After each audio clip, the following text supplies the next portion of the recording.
ఉత్తమాభిరుచి గల స్వాధ్యాయ వీక్షకులకి, శ్రోతలకి నమస్కారం.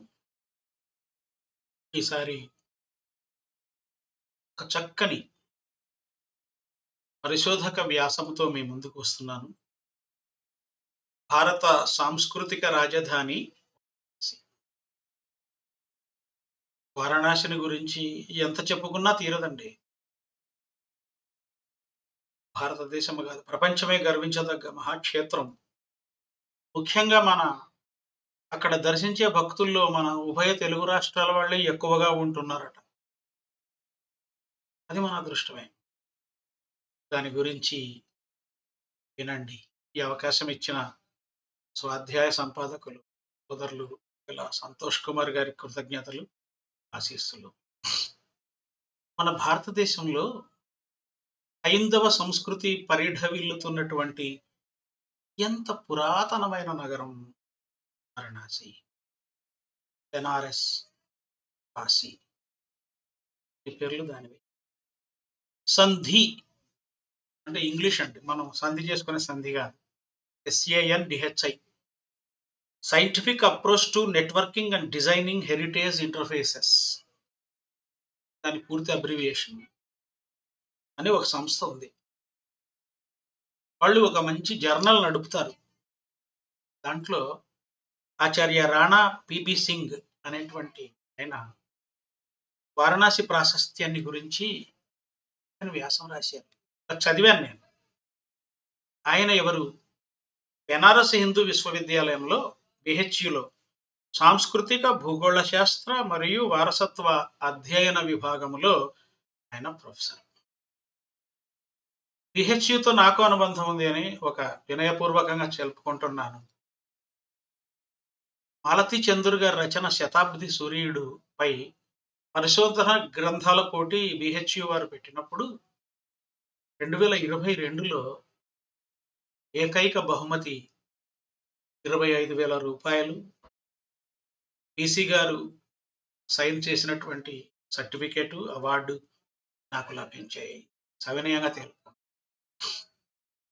ఈ భారత ప్రభుత్వం పర్యాటక సాంస్కృతిక శాఖ, పట్టణాభివృద్ధి మంత్రిత్వ శాఖ ఇవన్నీ కలిసి పరస్పర ఆధారిత కార్యక్రమాలు రూపొందించుకుంటూ ఉంటాయి.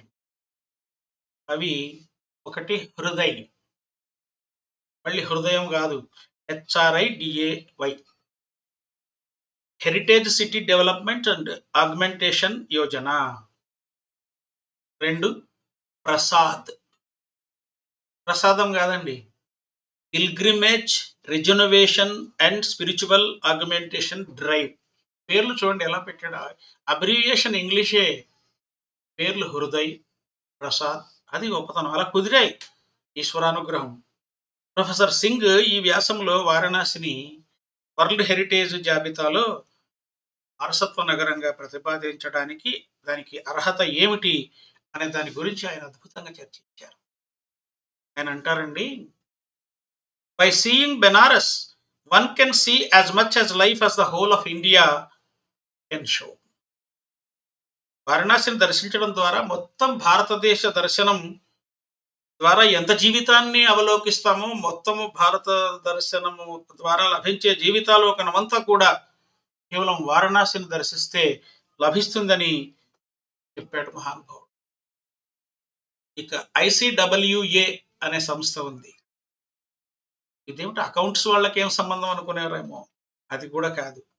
దాని అబ్రివియేషన్ ఏమంటే the institute of current world affairs అని అర్థం. అందులో ప్రమీలా జయపాల్ అని ఒక పరిశోధకురాలు ఉన్నారండి.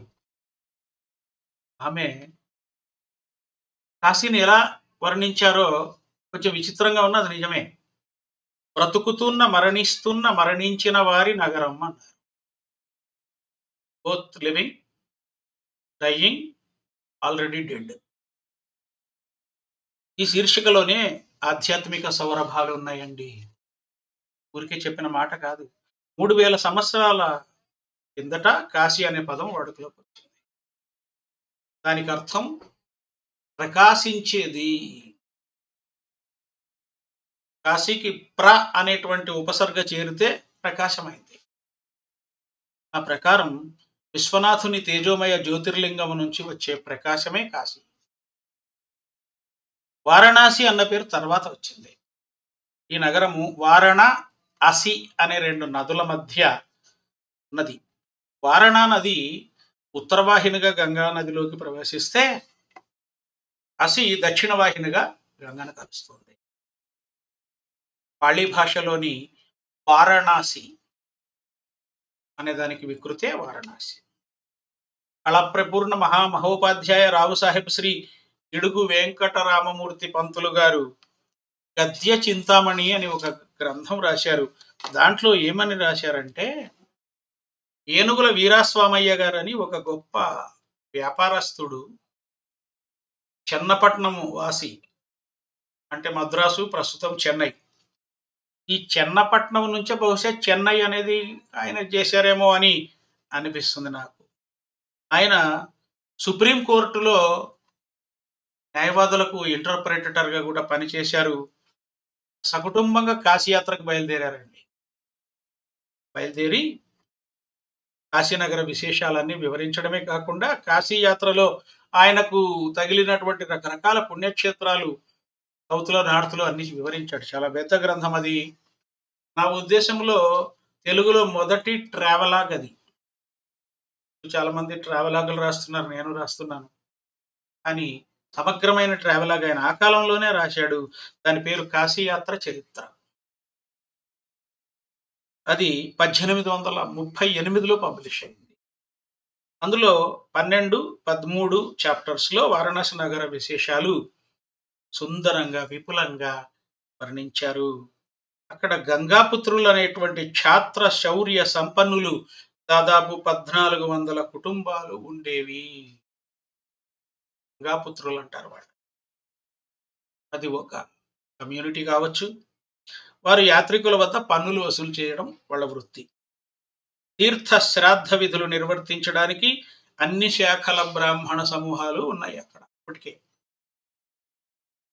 మరి బ్రాహ్మణుల్లో చాలా శాఖా భేదాలు ఉన్నాయి.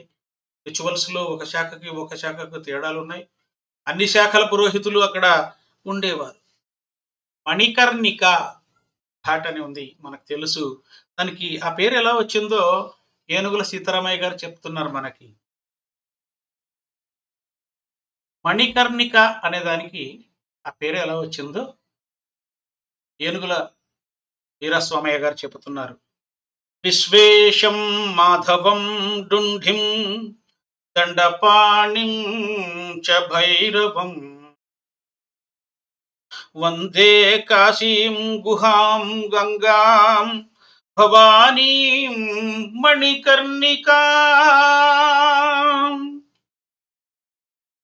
అలా ఆ స్తోత్రంలో మణికర్ణిక వచ్చింది. నగరం ఆలయంలోని అర్చకులందరూ కూడా పంచగౌడులు.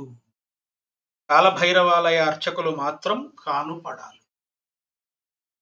స్థలమహత్యము స్కాంద పురాణాంతర్భూతంగా ఉండే కాశీఖండములో శ్రీనాథ మహాకవి గారు చెప్పారు. నిర్గుణ పరబ్రహ్మము సృష్టి సంకల్పము కాకముందు జ్యోతిర్మయాకారముగా మిక్కిలి జ్వలిస్తూ ఉన్నదట. వీరాస్వామయ్య గారు రాశారు. జ్యోతిర్లింగము ఇప్పటికీ పంచకోశాత్మకమై ఉన్నది. ఇంకా ఇలా రాశారు వీరాస్వామయ్య గారు. బ్రహ్మాదులు, అగస్త్యాదులు ఇక్కడ తపస్సు చేసి సచ్చిదానందమును పొందారు. సచ్చిదానందం అంటే బ్లిస్ అంటారు. వేదాంత పరిభాషలో ఆనందం అంటే చాలా రకాలుంది. భౌతికమైన, లౌకికమైన ఆనందము వేరు, ఆధ్యాత్మికమైన ఆనందము బ్లిస్. దాన్ని పొందారు వాళ్ళు. కాబట్టి కాశీకి ఆనందవనము అని కూడా పేరుంది. త్రిగుణాత్మకమైన 3 ముండ్ల వంటి కొసలతో ఈ భూమి ఎత్తబడినది కావున దీనికి త్రికంటిక విరాజితము అనే పేరు. సాంబమూర్తి ఈ స్థలము ఆనుపూర్వికమైనందున ఇక్కచట వసించుట వలన మహాశ్మశానమని కూడా పేరు వచ్చింది. పలిజేపల్లి లక్ష్మీకాంత కవి గారు మహానుభావుడు, ప్రసిద్ధుడు. ఆయన సత్యహరిశ్చంద్రియము అని నాటకం రాశారు. దాని గురించి తెలియని వాళ్ళు లేరు. ఆ ప్రసిద్ధ నాటకములో ఆయన రుణం తీర్చుకోవడానికి భార్య నమ్ముకుందాం అనుకుంటాడు. తర్వాత ఒక కాటికాపరి వద్ద ఆయన పనిచేస్తాడు, విధులు నిర్వర్తిస్తాడు. ఇవన్నీ కూడా వారణాసి సీను, కాటి సీనుగా విభజించి బలిజేపల్లి వారు అద్భుతమైన నాటకం రాశారు. పామరులకు కూడా ఆ పద్యాలు నోటికి వచ్చాయి. అప్పుడు అది అతిశక్తి కాదు. కాశీక్షేత్రమును ప్రవేశించిన వెంటనే హరిశ్చంద్ర మహారాజు తన దేవేరి చంద్రమతి దేవితో ఇలా అన్నాడు, దేవి కష్టములు ఎట్లున్నను పుణ్యక్షేత్రమైన వారణాసిని సందర్శింపగలిగితిమి కదా. మన కష్టాలు సరే అవి ఎలాగూ ఉన్నాయి, దానివల్ల కదా మనం కాశీకి రాగలిగాము అంటున్నాడు. మన కష్టాలను అటుంచితే కాశీ దర్శనమైంది. తర్వాత భక్తులకు యోగ పదాన్ని అనుగ్రహించే పాపములనడు శత్రువులను ఖండించే స్వర్ణ తీరాన ప్రకాశించే పవిత్ర క్షేత్రములలో ఎంతో ప్రసిద్ధినిగాంచేది వారణాసి అన్నారు హరిశ్చంద్ర చక్రవర్తి. విశ్వేశ్వర దేవాలయ శిఖరాన్ని దర్శించి హరిశ్చంద్ర ప్రభువు ఇలా సన్నుతించారు. ఆపద్బాంధుడవీవు స్వామి విగదా, ఆపద్బాంధుడవీవు స్వామి విగదా, ఆ పన్నులందౌ పారన్ ప్రముఖుండగా మనకు తండ్రి బాంధవం బింక వేరే పల్కన్ పని లేదు, కాననిక నీవే సైచిన నేరముల్ కాపాడందగు నెట్టులైనా ఇటులేక యోగ్య బంధుత్వముల్. స్వామి, ఆ పన్నులను కాపాడడానికి నీవు ఉన్నావు, నేను ఆ పన్నుండి, ఇంకా వేరే బంధుత్వం ఎందుకు, ఇదే బంధుత్వం, దేవుడికి భగవంతుడికి ఉన్న బంధుత్వం, కాబట్టి నన్ను కాపాడవయ్యా అని బంధుత్వం కూడా కల్పించాడు. ఇక కాటిసీను వైరాగ్య బంధురమైనటువంటి పద్యాలు, ఇవే పద్యాలు గుర్రం జాషువా గారు కూడా రాశారు. తర్వాత వచ్చినటువంటి రంగస్థల ప్రదర్శనలో వాటిని కూడా ఉపయోగించుకున్నారు. జాతస్య మరణం ధ్రువం అన్న సూక్తిని బలిజేపల్లి వారు ఎంత చక్కగా చెప్పారు చూడండి. మాయామేయ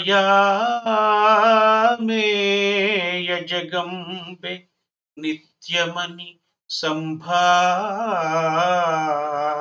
సంభావించి మోహమునన్ నా ఇల్లాలని నా కుమారుడని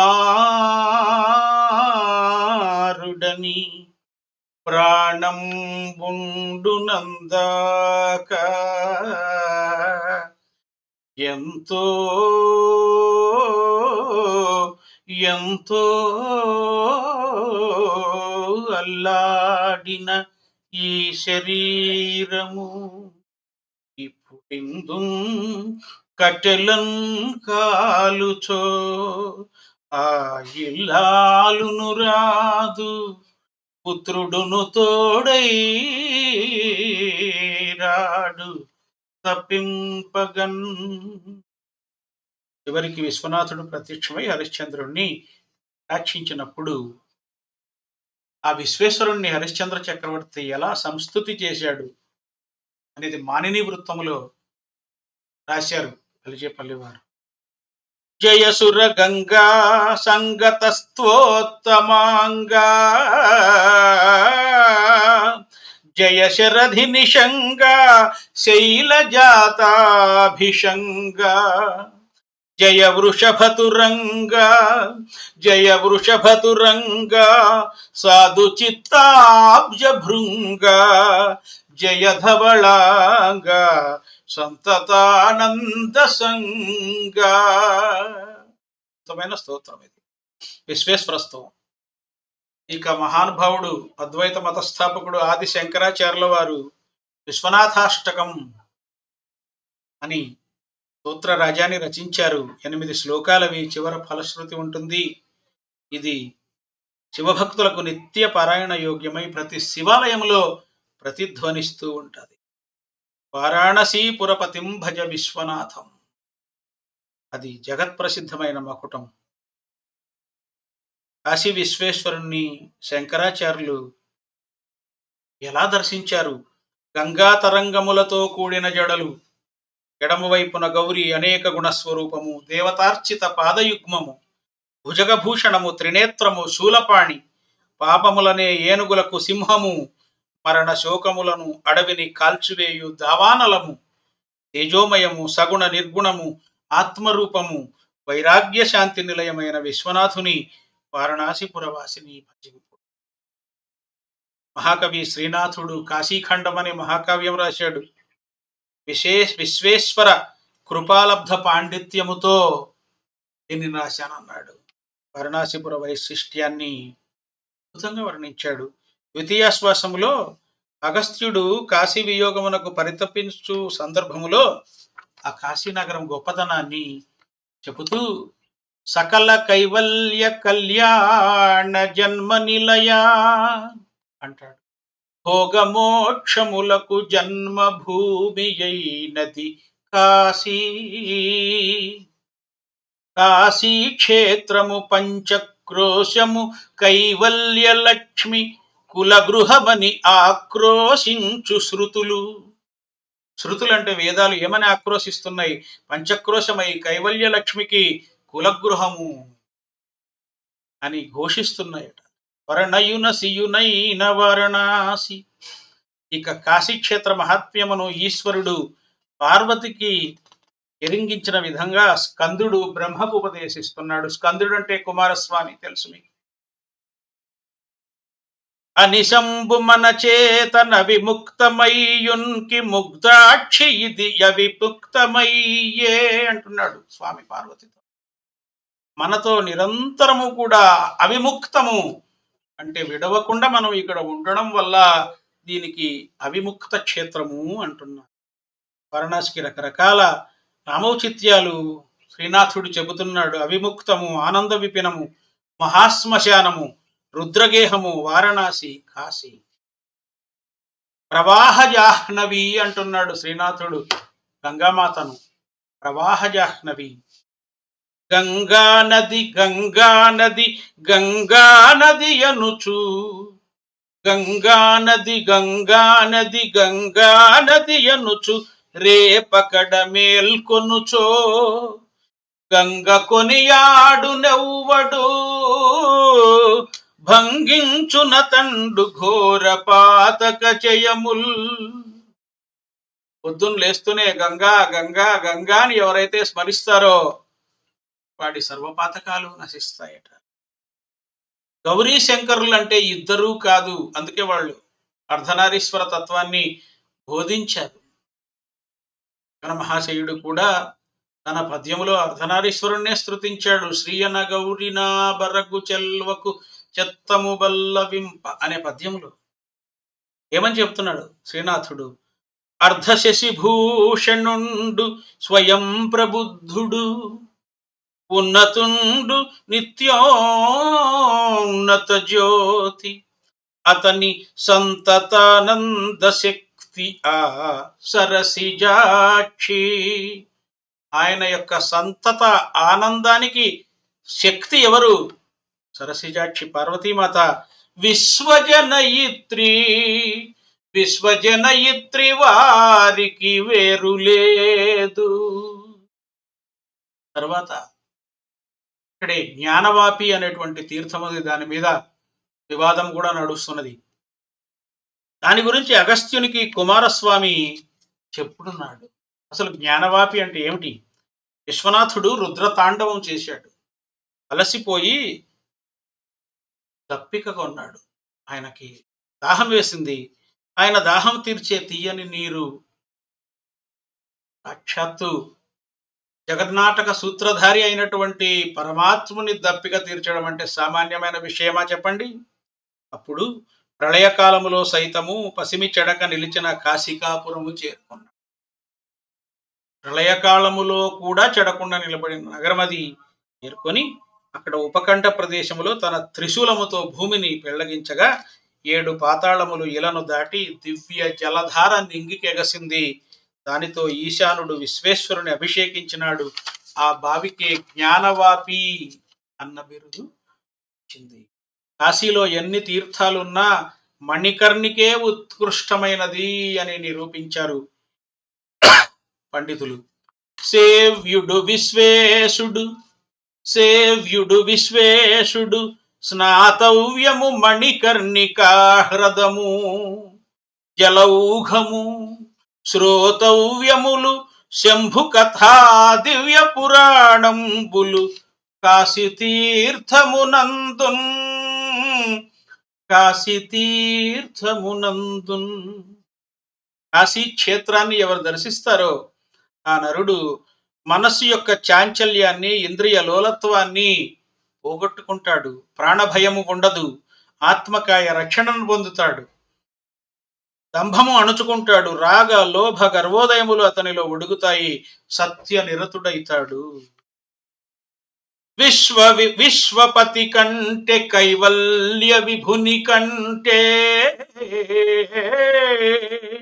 కాలకంఠుని కంటే ముక్కంటి కంటే తీర్థములు దైవములు లేవు తీర్థములు దైవములు లేవు. అంతకంటే దైవము తీర్థములు లేవు. మరి కాశీ తీర్థములో స్నానాలు చేసిన వాళ్లకు ఆస్తిక్య బుద్ధి వినయము మానవమానములయందు వికృతిలేమి అగామిత్వము అనౌద్ధత్యము అలబ్ధత అధీనత మొదలైన గుణాలు కలుగుతాయి అంటాడు శ్రీనాథ మహాకవి. కాబట్టి వారణాసి దివ్య భవ్య క్షేత్ర వైభవాన్ని ఎందరో ప్రశంసించారు. కవులు, యోగులు, మతస్థాపకులు ఏనోళ్ల ప్రశంసించి ధన్యులయ్యారు. ఇవన్నీ చెప్పాలంటే మానవ మాత్రునికి సాధ్యం కాదు. హిందూ సంస్కృతి, వారసత్వము, ఆధ్యాత్మిక సేముషి, జ్ఞాన తృష్ణ, మోక్ష సాధన, వీటన్నిటికీ మూలము జయతు జయతు కాశీ సర్వదురిత వినాశీ.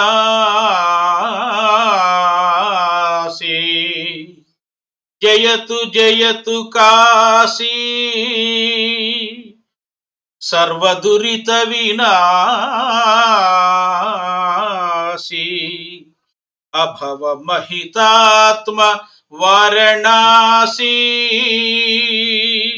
సకల జన మోక్ష గంగాంబురాసి.